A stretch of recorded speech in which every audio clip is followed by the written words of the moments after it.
Welcome back, ghoulish gals, creepy guys, and all you wonderful creatures in between to My Horror History. This is the show where we explore our guests' lifelong relationship with horror, tracing their first steps from their first scares to their final frights.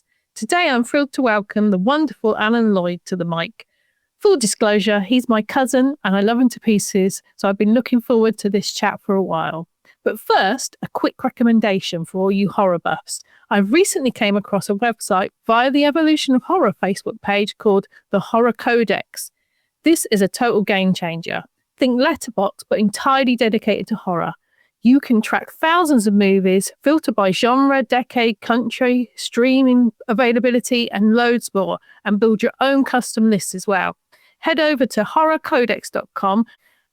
With that said, let's turn the lights down and dive into Alan Lloyd's journey into horror. Hi. Okay, how are you doing, Alan? I'm good, thank you. Yeah, good. Really good to be on. Looking forward to it. Yeah, a little bit nervous, but no need to be nervous. It's all good here, no judgment. Unless you say the wrong thing, and then there's all judgment. Yes, I'm sure you'll get bombarded with that was wrong, that was wrong.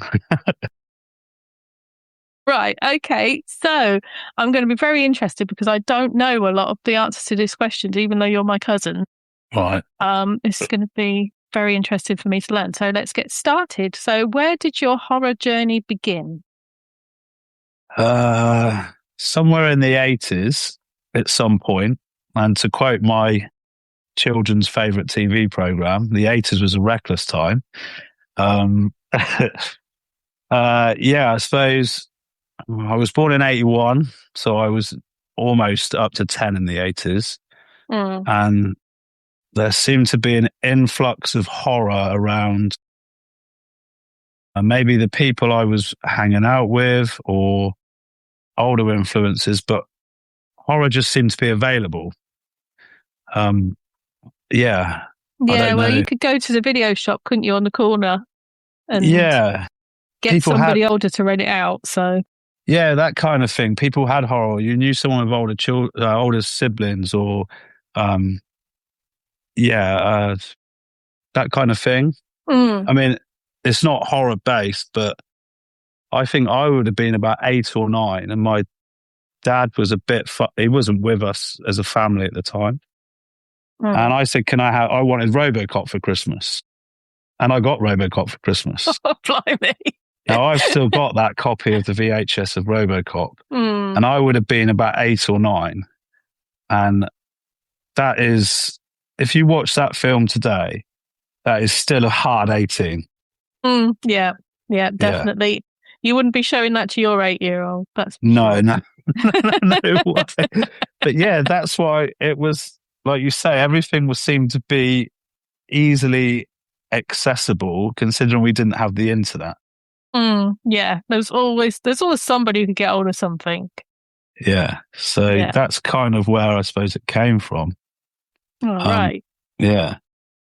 And who would you say introduced you to horror? I don't really. Did you just discover it on your own with your friends rather than having somebody? Kind of. Yeah. I mean, not to drop you and Julie in it, your sister, but obviously we come over to your house and you were a lot older than I was, and there was horror influences, I suppose, poster wise and sort of stuff in the house, and it was like, oh, what's that? I remember seeing Monster Squad. Yeah. So that Squad. Yeah, so I would have been again 8 or 9 when I saw that, and that's a 15. Quite an early intro into horror, but then there was always Hammer Horror was always on. Yeah, it was all on telly. My parents watched it, and so there was always horror influences, but I can't really give you a definitive moment, whereas like a lightning bolt moment. Well, that happens with a lot of people. They just kind of have it around them, and that's how they get into it, just gently kind of thing. And would you say that watching those first like Hammer things when they were on were like your first memory of horror, or was it something like Monster Squad? I'd say Monster Squad probably, but then there was other things like Gremlins would have been around at the time. Yeah. Gremlins. That was Jaws. I know you speak about Jaws. Mm. Again, we saw Jaws really young. Yeah. But my thing with Jaws is it's almost, you can see it as two films. You can see it as the horror film, or if you make two quick edits, it's a family afternoon on a Sunday. Yeah, film. yeah. I mean, I'm sure when I saw it, I would have been quite young. It would have been some kind of premiere over Christmas, or it would have always, if they were going to release a big horror film on ITV or the BBC, a big film, it would be Bank Holiday, Easter, or Christmas for sure. And I'm sure that's when they must have done Jaws. And I must have been quite young when I saw that. And I think I managed it, even though it was scary, because like you say, if you take some of the shark attacks out, it's Spielberg. It's got that kind of gentler, loving side to it. So, So those kind of 80s films for me, I think I'm stuck somewhere in the 80s, early 90s of just loving those films. Yeah, I can get that. There's a lot of people stuck there. Maybe not early 90s, but definitely 80s. And what would you say is your favourite ever horror movie watch experience? Like maybe you went to the cinema with a gang of friends, or it was a first date or something like that.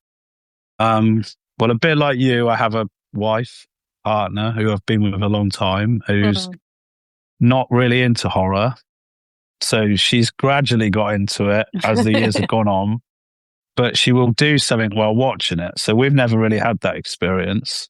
I went to see The Exorcist, the re-release, on my own, and I was in the cinema all on my own. Blimey. And I just remember it being, I felt like a king, because you paid, I don't know what it was at the time, a tenner, and the whole cinema was empty and I had the whole place to myself. And I watched The Exorcist on my own, and I just loved it. And I still love The Exorcist now. I went to see that re-release with my dad.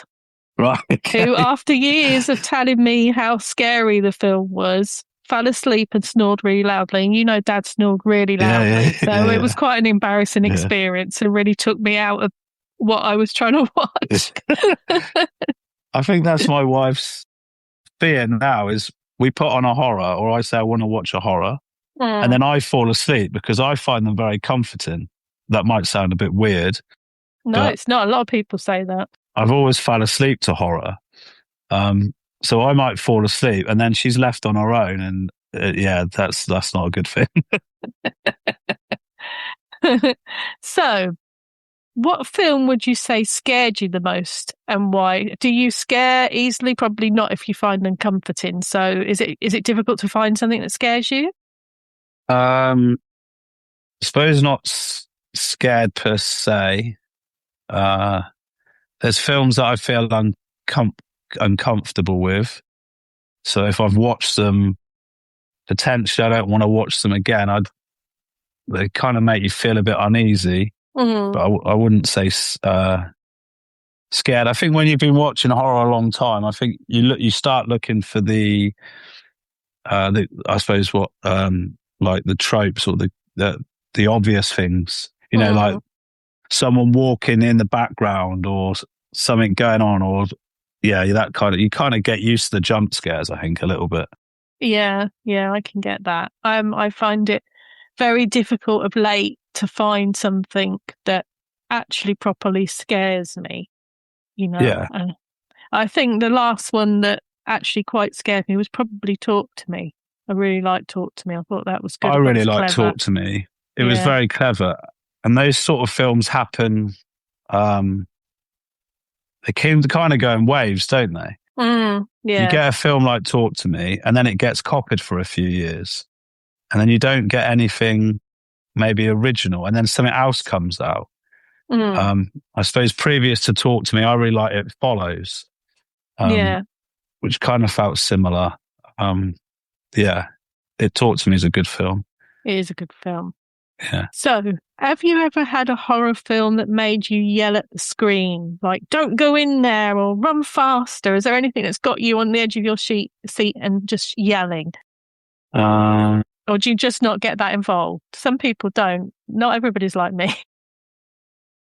I suppose, like, if you take the Scream franchise,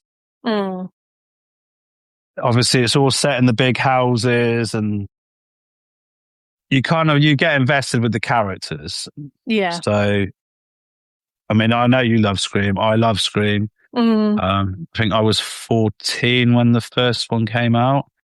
So perfect age for it. Shouldn't really be seeing it, but you're going to see it, and it was great. And you get invested in the characters, and you don't want them to die. So, but also, they obviously gonna, they have to go. That's the film. Yeah. Somebody has to die. I can't, what was the name of the girl in it? Tatum, who's played by Rose McGowan. Yeah. Like, I love Rose McGowan. I didn't want her to die in it. Please don't die. Please don't die. And then obviously death by cat flap. Death by cat flap.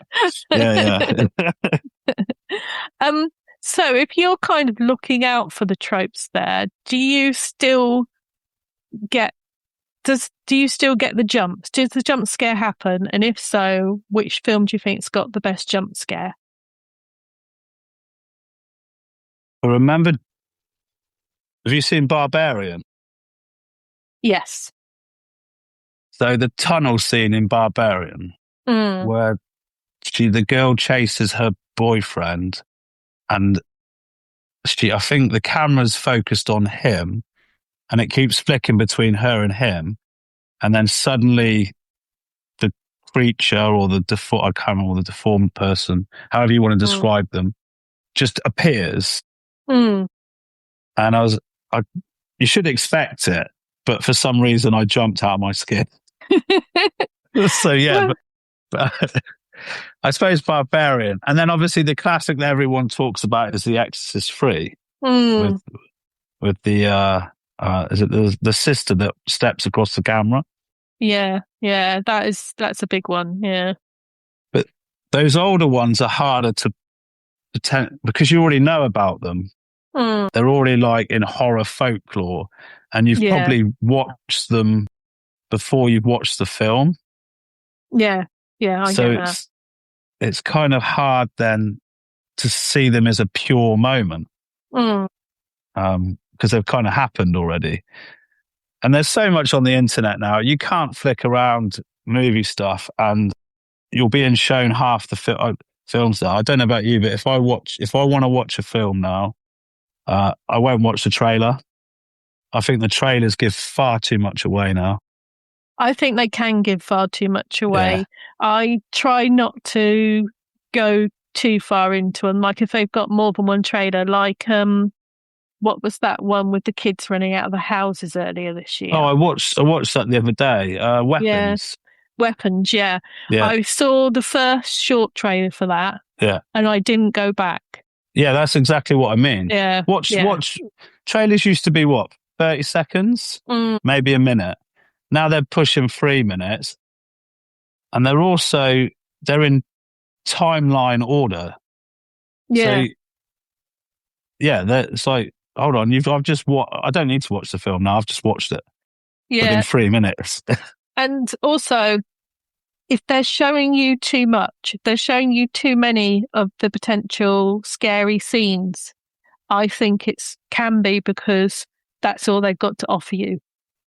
And when you watch the film, what you see in the trailer is going to be the best bits if they show you too much. But I think they did well with Weapons, that first trailer, because it just teased enough for you to say, oh, now this looks interesting. I want to go and see that. I was reading the other day, I can't remember the name of the actress that plays I don't know, she's a sort of psych or old, the old lady in it. Yeah. Yeah. But she purposely didn't do any press for it. They kept her away from the press release. Which is good. And she was happy to do that because she said it meant that no one knew she was involved in the film until they saw it.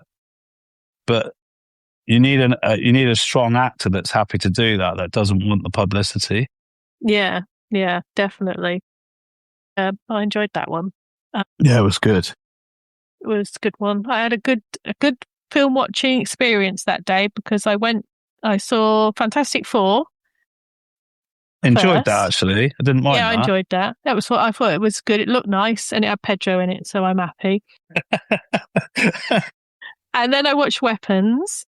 And then I went to a mystery horror screening, which was the new Toxic Avenger, which I had so much fun. I love Toxic Avenger anyway, and the new one is just brilliant. And just seeing people walk out because they're just thinking, what the fuck? What am I watching? Yeah. And then leaving halfway through. I just thought it was brilliant. I had such a good time. That was summer bank holiday Monday. Yeah, that sounds good. I think I've only ever been to cinema once where people walked out, and that was in America. I saw Bad Santa, and there was people walking out all over the place. You saw that when we went to Vegas, didn't you? I think I might have done, yeah. I think I might have gone on my own and saw it, but people just were walking out. But I don't see a lot of horror at the cinema, purely because I kind of like...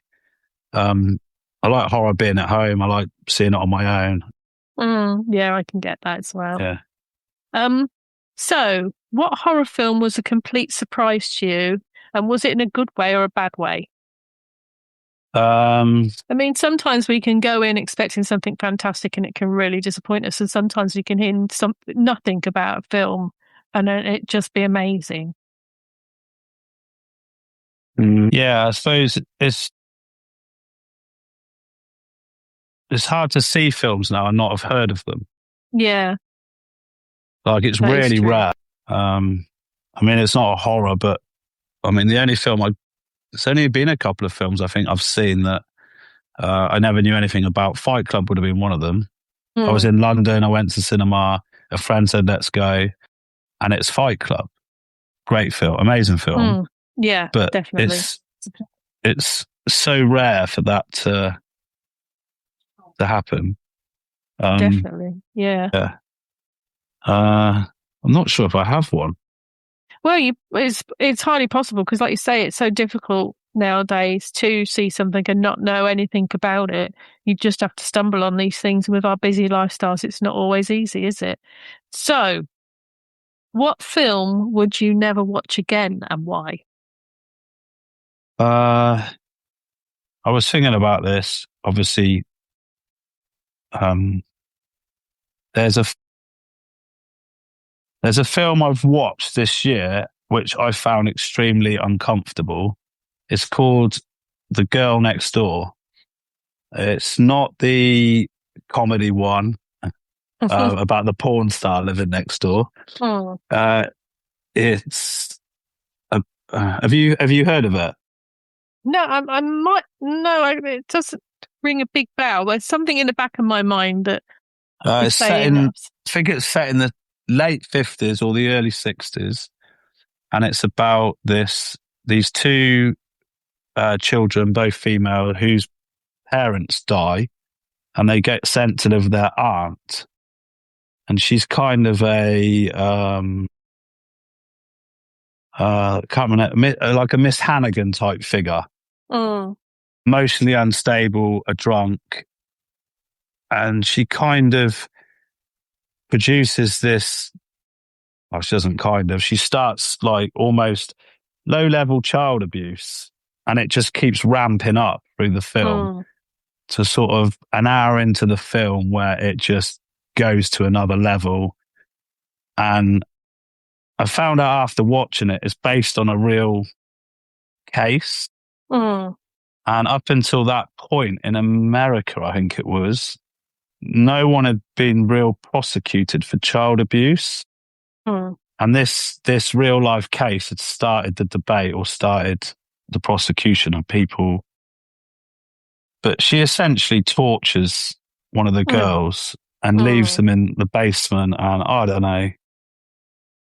I don't even know if it's necessary to watch. You could probably just read about it and be quite happy you've read about it, and that's enough. Yeah. But I don't have any love to watch that again. No. I'm not even sure if it is a pure. I find those kind of films a bit difficult because they're portrayed as horror, but they're not horror in the sense of horror that I want to watch.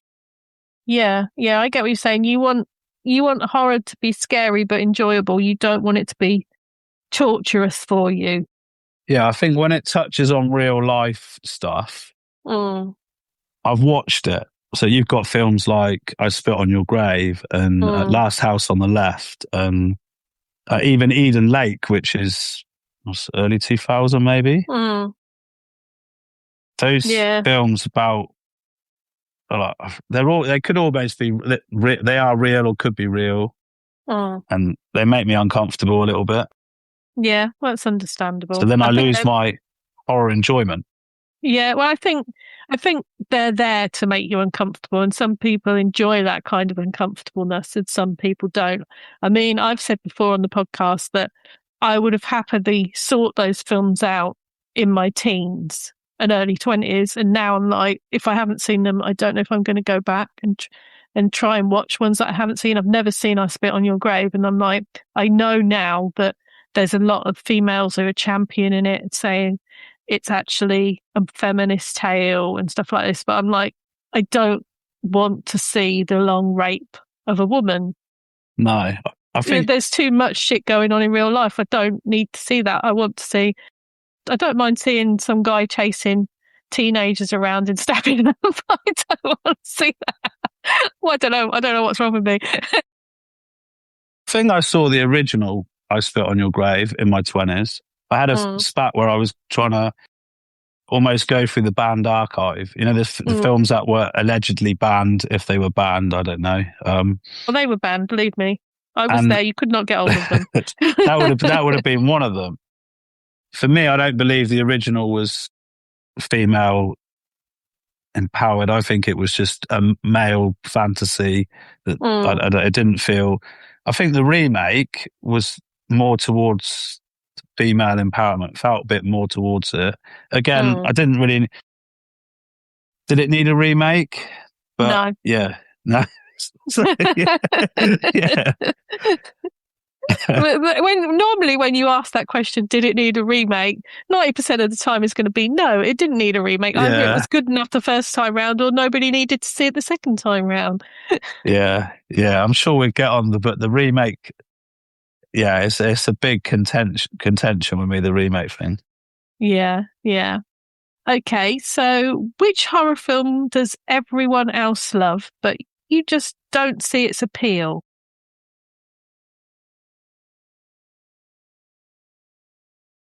I watched Raw because every person that likes horror told me to watch Raw. Yeah, I would have told you to watch Raw.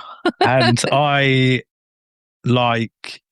read Empire. I've read Empire since I was 14, 15 years old. And and these people, that's their job, and they tell you to watch stuff. And you're like, okay, I'm going to give this a go. I did not like it, didn't find it scary, didn't appeal to me. I don't know, I didn't get it. It just didn't work for me. I didn't, but people put it solidly in their top 10s. I've heard people put it solidly in their top 10 before. Yeah, you've talked about it. Yeah, I went on Creative Psychopaths to talk about it. They kind of chose it for me, and I thought, well, I've been meaning to watch this for years because people have been saying, you've got to watch this, you've got to watch this. I watched it, I loved it. It really spoke to me about what it's like to have an older sibling, and when you have parents that are expecting something off you and going off to like uni on your own for the first time and kind of finding yourself while still being tied to your family and the way your family's brought you up and how they made you who you are, if that makes sense. And that's what I got from it. I didn't think it was particularly scary, no, but I really did enjoy it. So. Okay. Yeah. Maybe I should revisit it. Maybe I wasn't. Sometimes you're not in the right space. Yeah, I mean, I completely get that because I've been listening to a podcast called, oh God, it's gone out of my head now. I will tell you, everybody at the end, what it's called. I've recommended it before. But they often say about looking at films through different eyes because, as you know, I'm not a big lover of The Exorcist. Well, you may not know that, but I'm not. And because I'm not a religious person, I sometimes struggle with religious horror and don't particularly find it particularly scary. But they said about looking at it through the eyes of being a parent and the desperation of trying to save your child from like a fate worse than death sort of thing. So yeah, I can go back one day and look at that again. I mean, maybe this is why I really struggled with The Girl Next Door, because I've got two children. They're both daughters. And maybe if I'd have watched that when I was 20 and didn't have children, I'd have been like, yes, this is all right. But I think, like you say there, I'm seeing it through a parent's eyes, and I can't imagine. I think as you get older, maybe your focus changes. So something that you might have been fine with when you're younger, now that you're in your 40s, or I am. Shut up. Yeah, so it changes, doesn't it? 100% changes, yeah. There's stuff now that I think, oh, I don't need to see that. I don't need to be put through that. And I would have loved to sort it out in my teens and 20s. I mean, me and Lee would have watched anything. We watched Faces of Death and all that stuff. Yeah. But anything I missed then that was hideous and horrible and harrowing, I'm not looking to watch now. No, fair enough. Yeah. Right then. So on the other side of that coin,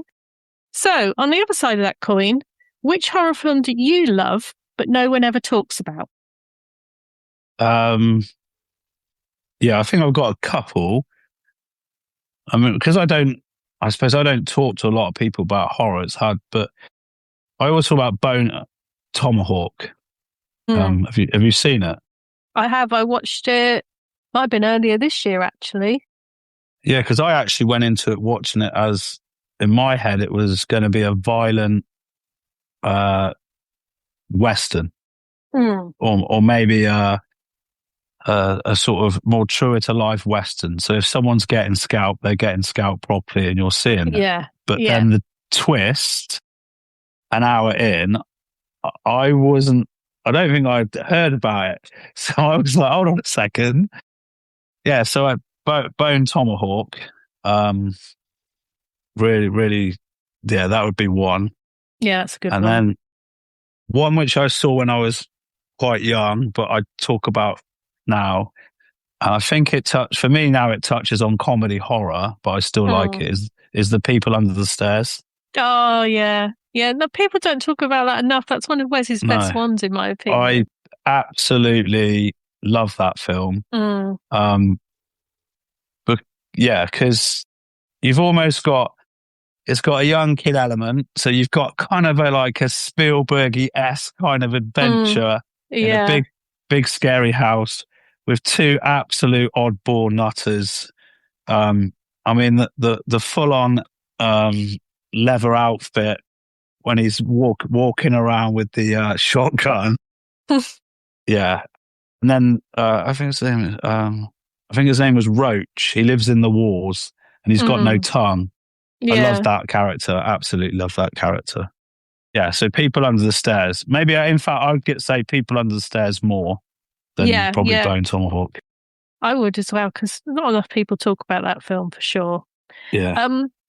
And kind of on the kind of same vibe as People Under the Stairs. So what's the funniest horror film you've seen? And was it a genuinely funny horror film, or was it something that was unintentionally funny?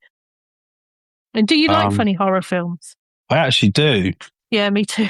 And I think some of them have got funnier as I've got older. I don't remember seeing The Lost Boys and seeing it as a comedy. But The Lost Boys has got some really funny elements in it. Especially if you got like the Frog Brothers and the grandpa. Yeah. And and it's, that's a good one for comedy. Tremors as well for me, but I wouldn't say that's a horror film. Maybe a B movie ish. Yeah. But it is funny.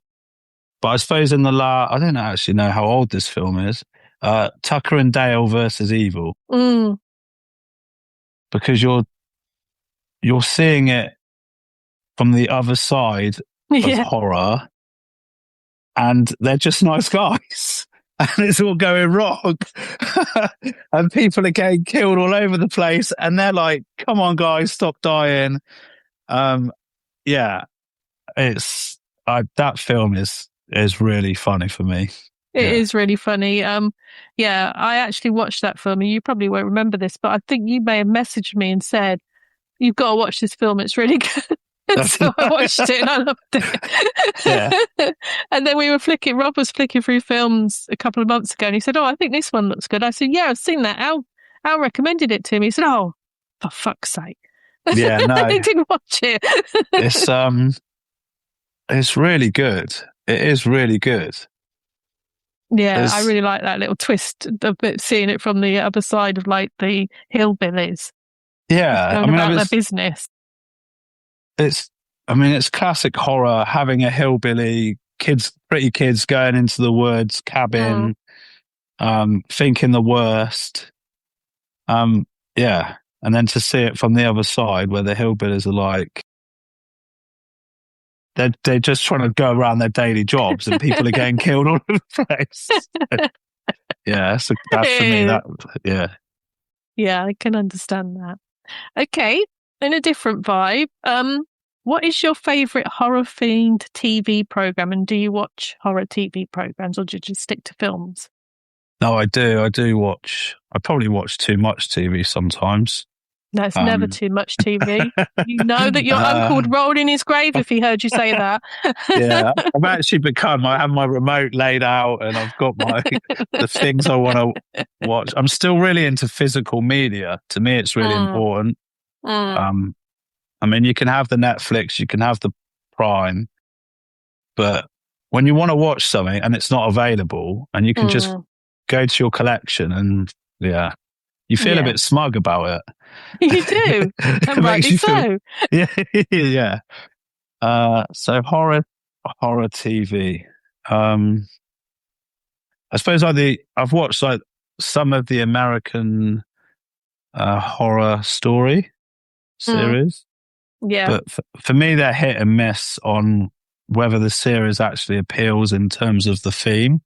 And I've got stuck in the middle on some of them, and I've sort of given up on them. So it hasn't really, I haven't stayed for the whole, I don't know what series they're on now, 12, 13, 14. I mean, lately I've watched the new Alien series, which I really enjoyed. I struggled a little bit with the technology kind of not matching the original Alien film, but they've sourced the original Alien film and they've kept that feel, but the technology seems too far ahead of that film. Well, yeah, that's what Rob said as well. And I said to him, you've got to remember that they've been up there for about 80 years. And if you think about how far tech's come in 80 years, that's a good point. In our lifetime, then it would have changed. Yeah. But it still annoyed him.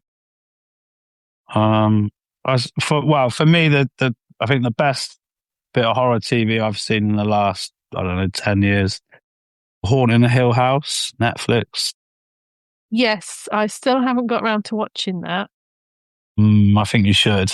This is what everybody's saying to me. I don't know why we didn't watch that. Rob watched the Bly Manor one. We both watched Midnight Mass and Fall of the House of Usher. So I don't know why we haven't watched that one. I know Mike Flanagan's, I think he's embedded pure in horror, isn't he? Or sort of horror-ish. Yeah. I think he'd done horror up until Hill House, and then he's done a lot of stuff after.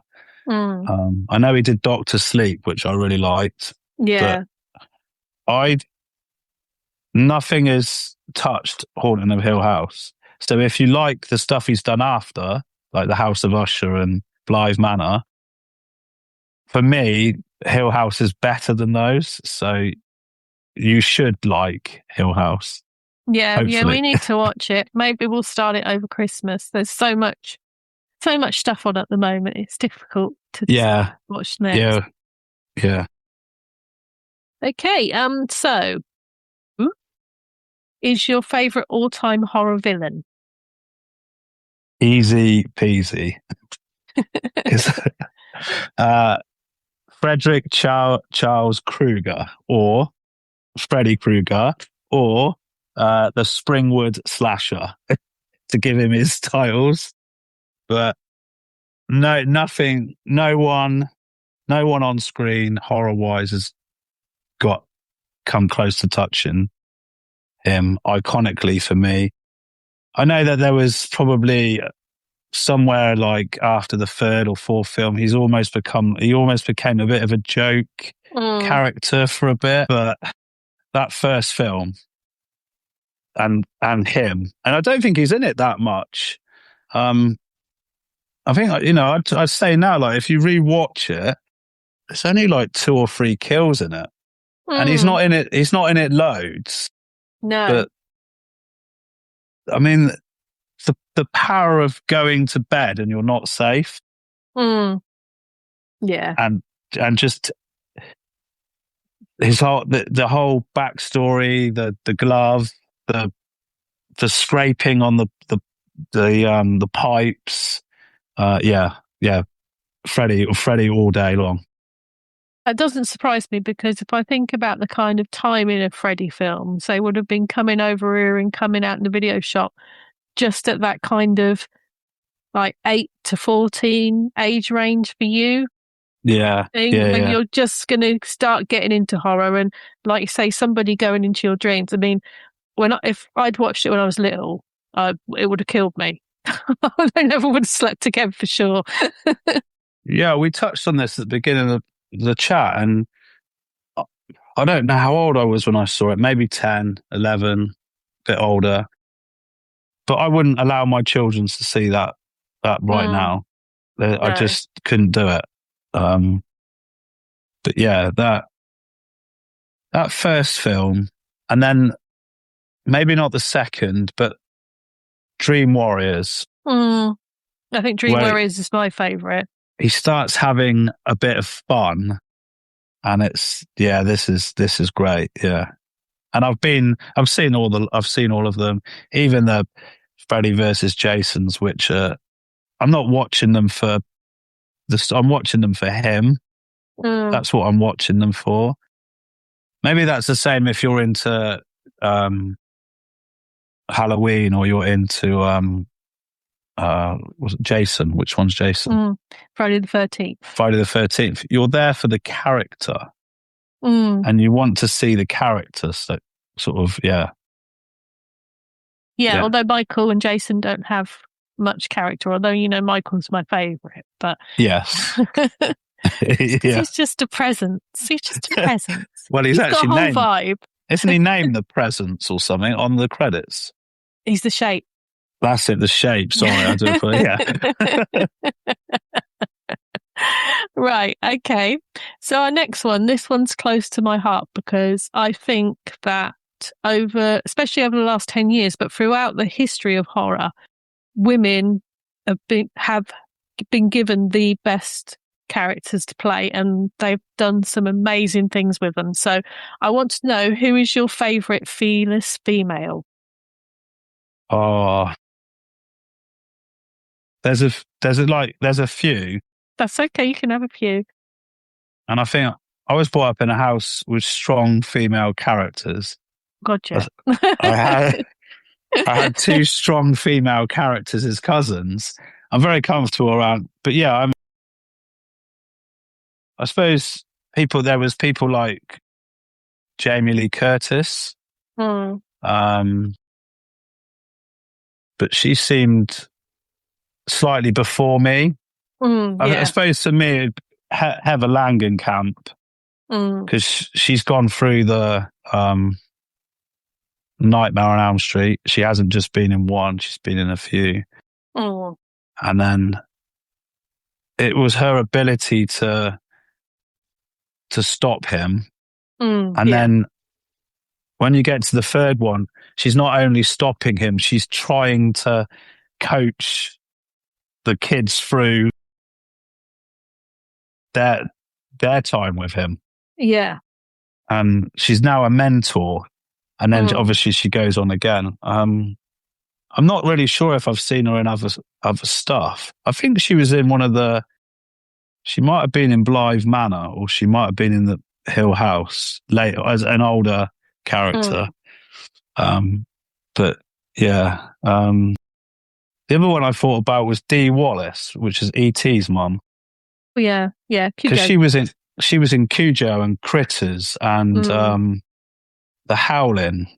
And like you say, they really strong female characters in Hollywood were horror parts. Yeah, definitely. Yeah, And almost still are. Yeah, like now you've got people like, is it Catherine Isabel? She was in Ginger Snaps. And, oh, right. Yeah, I seem to remember. Yeah. And then she's done quite a bit of horror. I think she did a thing called Maid Mary or something Mary, where she's like an underground surgeon performing surgeries on people and she's a strong horror female actress now. And yeah. And a lot, you see, like the new Evil Dead film, is it Evil Dead Rise? Yeah. That's gone female based.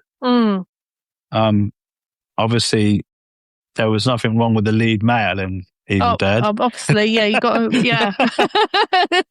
And you know, you have to say that. Yeah. I mean, I'm more Bruce, but again, it shows that horror's alien, Sigourney Weaver. Yeah. But I think I'll stick with Heather Langenkamp for me. Yeah, I get that. I was at right place, right time. Definitely. This one's a special one for me, and it's kind of thrown a few people, so I'm hoping it doesn't throw you too much. And it comes from my love of Randy from Scream. Which horror side character stole the show for you, and why? Or there might not be one, because not everybody loves a Randy like I do. I love Randy. He made you. He was having a conversation in that film that everyone's had in pubs in England, if they're into horror or into films. And the rules were like, you knew the rules, but someone's just put them on film. Yeah, definitely. And I understand why you like Randy, and I get it completely. So when I was thinking about this question, those side characters, I kind of drifted towards the Lost Boys, and not such a side character, but the side characters of are they called the Frog Brothers or the Frog something?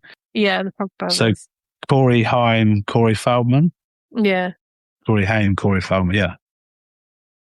They were great side characters for me because they knew what was going on, or they were investigating what's going on, and they were kind of gurus, and they had the rules, a bit like Randy. Yeah. And yeah, they were giving the information. So I like the Frog Brothers, but also I like the grandpa in that film. He's got a small part, but he knows what's going on, and he's aware of it, but he's really oblivious to it and doesn't seem to care. Pretty much every granddad. Yeah. It's a good choice. So who or what is your sexiest horror movie or character? Oh, I have to be careful this one, because if my wife listens to this, I suppose it does. Yeah, I suppose it could be. Oh man, can I just give? I won't choose this one, but I suppose. Yeah. Rebecca Ferguson wearing a top hat in Doctor Sleep. Don't know what it is. Yes. Yeah.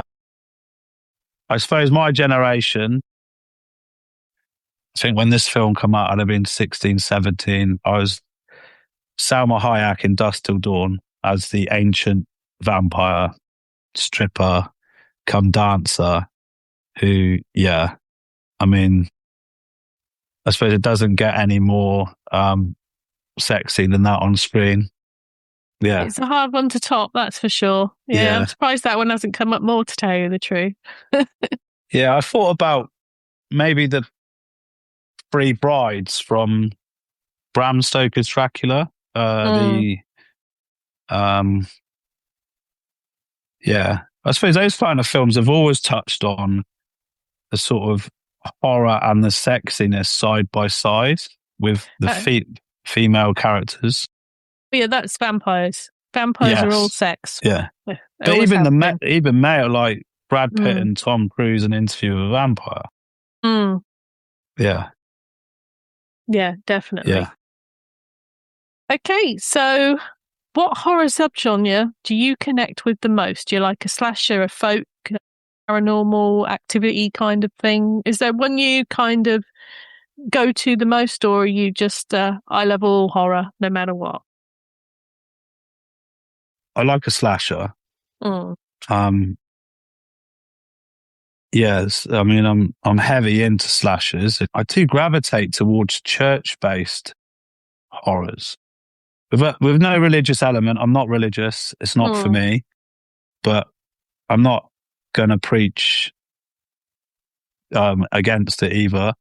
But yeah, there's something about church-based horrors, not necessarily like based on The Exorcist. Like I really enjoyed The Omen when I saw it.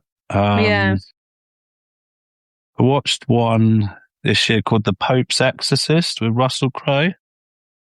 What was that like? Because I've heard mixed things about that. I don't think in terms of church-based horrors, I think it's really over the top. And, you know, I mean, the biggest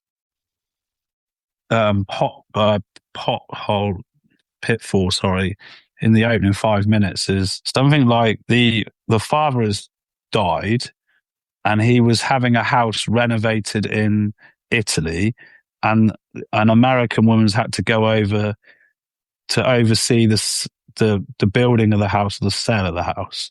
And you're like, but why? Could she not have just stayed in America? I mean, he's pretty good in it. I don't know. I kind of maybe because it wasn't very good, I enjoyed it. Sometimes that's what makes a film it not being very good. That's what makes it enjoyable.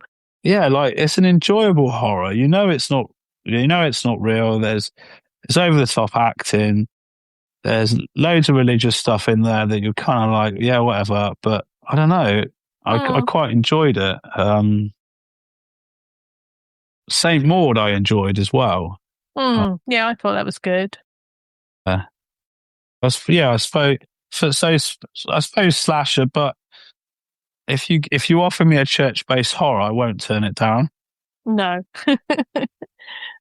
Me neither, and I'm not religious either. What would you say is the most beautifully shot horror film? Well, I've just watched it. Well, I mean, it's probably pretty obvious right now, is Guillermo del Toro's Frankenstein. If you can have that as a horror. Well, I haven't seen it yet, and I would say you can have any Frankenstein. Well, I would say you can have any Frankenstein as a horror, but as it's going to come out, I have never seen a Frankenstein film, not one single one of them. Well, I think you maybe mentioned this because I said I'd started looking at some classics this year, and we watched The Bride of Frankenstein, which isn't that like revered as the Frankenstein film. But yeah, I think in terms of, I think he uses. I'm not going to talk about it too much because it's only just come out. I don't want to spoil it for anyone, but it's also. I think he's built all the sets. He wanted the actors to live in the sets, and it's all natural lighting, and it's sunsets and sunrises, and it just looks immaculate. And I mean, I love him anyway, Guillermo del Toro. He doesn't put a foot wrong for me. I'm a bit of a fan. I mean, Pan's Labyrinth is just iconic. So yeah, I'm going to go with, only because I'm going to go with Frankenstein. Let's have that. Yeah. Well, I'm looking forward to seeing it. We haven't got around to seeing it yet. I think you'll enjoy it. I think I will. It's very rare he does something that me and Rob don't like, because Rob likes him as well. So yeah. I think it'll probably be Christmas when we get to it, because it's a bit long, isn't it? And Rob needs to be chilled out and ready for. Yeah, for me, it's a perfect Christmas film because it's gothic horror. And what more do you want at Christmas than gothic horror? I mean, we love sitting down on Christmas Eve. Mark Gatiss always does some gothic horror story Christmas Eve, and we always watch it. Isn't it like the tying in of horror and Christmas, like gothically? There's something about it. Yeah. I don't know if it's that like the world over, but definitely in Britain, two definitely seem to be tied together. Yeah. Okay, then. So this is a strange one. So if you struggle with it, just say, because people have. If you could live inside any one horror film forever, which one would it be, and what role would you play, or would you just disappear into the background and hope not to be killed? It was a hard question, because you're either the killer or you're the person being killed, surely. So yeah. Well, yeah, that's definitely it. Yeah. So when I was thinking about it, it's not quite, well, it was film, but they made it into TV, but I didn't, for some reason, the film didn't quite grab me, but the TV show did. I'd quite like to be one of the vampires from What We Do in the Shadows. That's a good choice. And I think I'd quite like to hang out with 2 or 3 different vampires from different... Like, I'd like to hang out with Nandor, let's be honest. Yeah. And just hang out with him for maybe eternity. Yeah. That's a good choice. Yeah. There are some really good ones to choose from. We're recording this episode at the end of November, and Paul's episode is coming out beginning of December, but you probably won't hear this episode till next year. That's overly complicated. That's okay. But Paul chose the menu. Okay. For the food. Yeah. Yeah. Which is really clever. That's a good choice. That is a good choice. Yeah. Yeah, I suppose. I kind of struggled with thinking of something that was not too painful. So horrible. Like, I kind of was thinking, could I be a Cenobite from Hellraiser? No. Because they're really they're pretty iconic, and you just sort of mooch around in the background. the pain to get to that point would be horrific. It would. Yeah. Yeah, I don't think I'd go through that. As I said before, no. I would choose Waxwork because I like the romantic bits. See, I saw that film on your recommendation, and I feel like you've already nailed the answer yourself, because it's films within films. So if you're getting fed up with being in the vampire section, you can go to the slasher section, and I've had enough of this now. I'm going to go and play with werewolves, and yeah. It's a good film, but it's a cheesy film. It was very cheesy, but I really enjoyed it. I'm glad you enjoyed it. Okay, so what was the last horror film you watched, and did it work for you? Well, you may have already answered that. I don't know how long ago it was you watched Frankenstein. I've actually watched some since then. Yeah, I watched the new... Well, it's not new anymore, but I suppose it's new to me. It's the new Hellraiser. Right. I watched that about a week ago. I think it was 2020 to 21, maybe 22. I don't know. Yeah. When it was made. And obviously the lead, or Pinhead's now taken over by a completely different person. And they've slightly changed the arrangement of the facial pins and stuff. But I enjoyed the film. I think it's got a lot of bad reviews, but I remember liking the original and the sequel. But all the films that came after were bottom of the shelf, video store fodder. But this seemed like it was done by a fan or someone that was invested in the franchise. And if you're a makeup artist, the makeup in it is insane. Like the Cenobites in the background and all the costume work is like, yeah, it was good. I quite enjoyed it, actually. Yeah, I've heard mixed things about it over the years. I think when it came out, there were some people saying positive things about it. I just haven't got round to watching it. And it's probably because, like you say, once you got to the third one in the original franchise, it started to go downhill quite rapidly. And I think I got very disheartened because the first two, I think, are fabulous. Yes, yeah. Yeah. I mean, I've got the cube somewhere, not the actual cube, but obviously a replica. That's, yeah, that's just like, again, I mean, it was the right generation. One of those films that you probably shouldn't have seen, but I ended up seeing. Yeah. Yeah. So I go with Hellraiser. That was the last film I saw, really, horror-wise. Right. Okay. And who is the director that you always keep an eye on? Have you got somebody who you just love and you think, right, they've released a film, I'm going to watch it? Is that Del Toro or is it somebody else? Yeah, Del Toro. It would have been Wes Craven. I keep an eye on, I suppose, Mike Flanagan, who's done Hill House. I think I've heard somewhere that he's doing a new Carrie series. He is. I think he is. Yeah. So I'd be interested in that. I want to see that. Yeah. But those people, I would go with. Yeah, I can understand that. Yeah. If you could give one underrated horror film a full reboot or a sequel, which one would it be? And I know we're not overly keen on reboots, but... No, I've seen the reboots.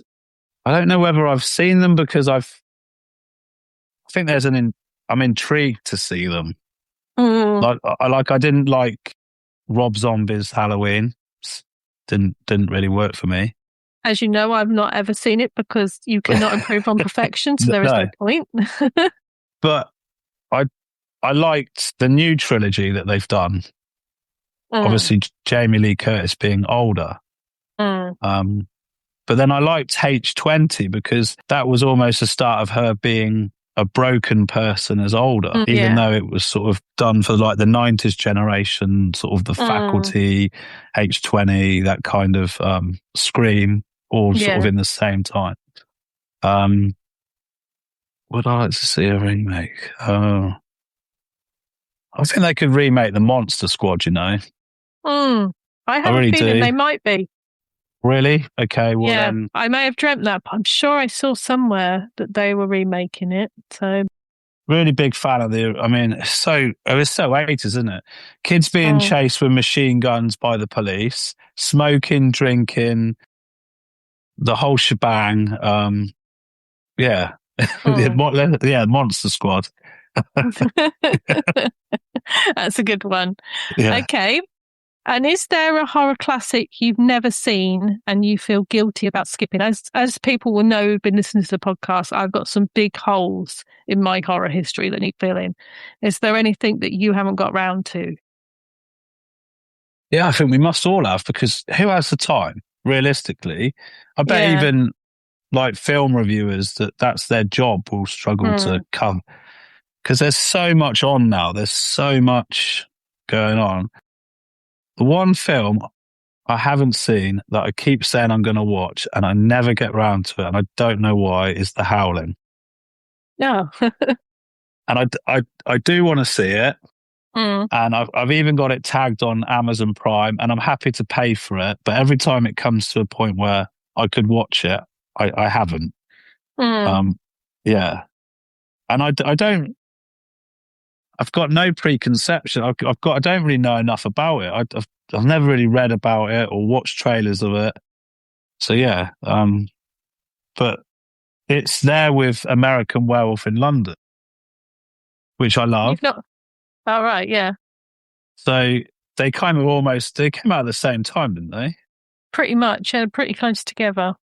So I've seen American Werewolf in London, which I think is absolutely fantastic, but I haven't seen The Howling. So, Well, you're not the only one, because I don't think I've seen The Howling either. If I have, I've okay. completely forgotten about it, but I don't believe I ever got around to watching it. Probably another one that Lee had seen, decided wasn't good, so we didn't watch. Yeah. Again, So when thing. we were saying earlier about iconic female characters, and I'm saying Dee Wallace, well, she's in The Howling, but I haven't seen it. So I mean, yeah. So maybe I'll try and nail it this year, and then that's kind of taken care of. Yeah. Yeah. You can say, I filled that hole. Yeah.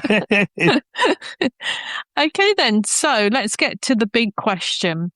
And I know this is difficult. It's been difficult for everybody, but what are your top 5 favourite horror films of all time?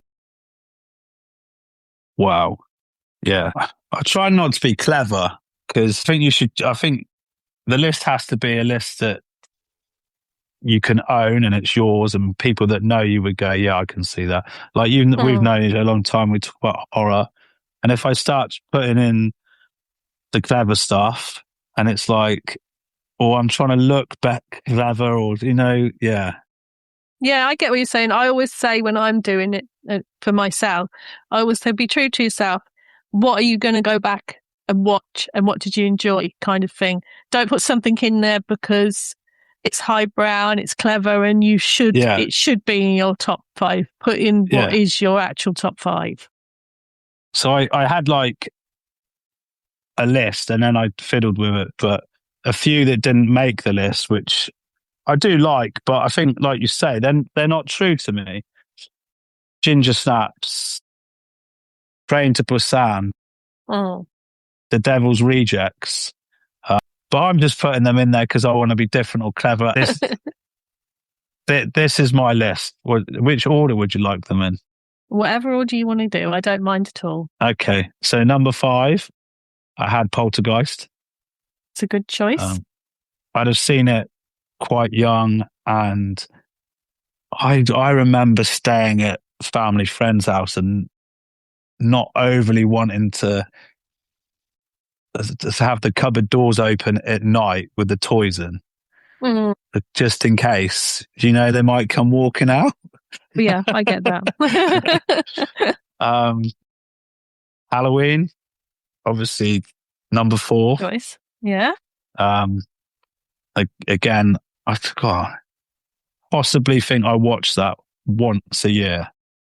Not necessarily Halloween, but I think I watch it once a year. Yeah, honestly, I get you. And that's the same for all of the next batch. Is I will watch them once a year. Scream, the original. I like the prequels. I don't have a problem with them. I'm not going to bash them, but the original Scream, what happens in the first 10 minutes was like, hold on, she's on the box. Yeah. Hold on a second. But yes, number 2, Nightmare on Elm Street. I'm surprised it's not number 1. Well, number 1 for me is something, I think I rented it with your sister. I think she used to come and hide sometimes at my mum's, and we used to walk to the video shop. My all-time favorite horror. I've got posters. I quote lines from it. I absolutely love it. Event Horizon. Event Horizon is really good. Yeah. For me, just I've got the is it Liberati Tutte Me? I've got that on an embroidered somewhere, hanging up somewhere. Sam Neill, just out. The whole film is so good. It is from start to finish. Is John Pertwee? Is it John Pertwee? Sean Pertwee? Sean, not John. John's his dad. No. Sean. Yeah. It would be like having Wurzel Gummidge's face. It'd be all right if you had a doctor, though. Yeah. So that the whole film, Event Horizon. I don't think I'm ever going to get past watching that. Yeah. That is a good one. Yeah. Well, that's wonderful. Well, thank you very much for joining me today. It's been lovely to chat to you. And hopefully you'll come back on again one day when we have any special episodes. I would love to. It's been a pleasure. Thank you very much. Okay, thanks a lot. Thank you. Bye. Bye. And that brings us to the end of Anne and Lloyd's journey into horror. A huge thank you to Elle for hanging out with me today. Having my cousin on the show was a blast, and I'm so glad we got to share these frights together. And I don't have my normal recommendations this month, just to say, go over to the Horror Codex website, horrorcodex.com. It's an incredible resource for tracking your films and building your watch lists. It's just got everything there, and I think you'll be amazed at the amount of work that went into it. So please go over there and support it. Next month, I will be joined for another journey through horror with Geanine from the social platform Graeae Horror. You won't want to miss it. She's an absolute blast. So thank you so much for listening. And until next time, keep your doors locked and stay spooky.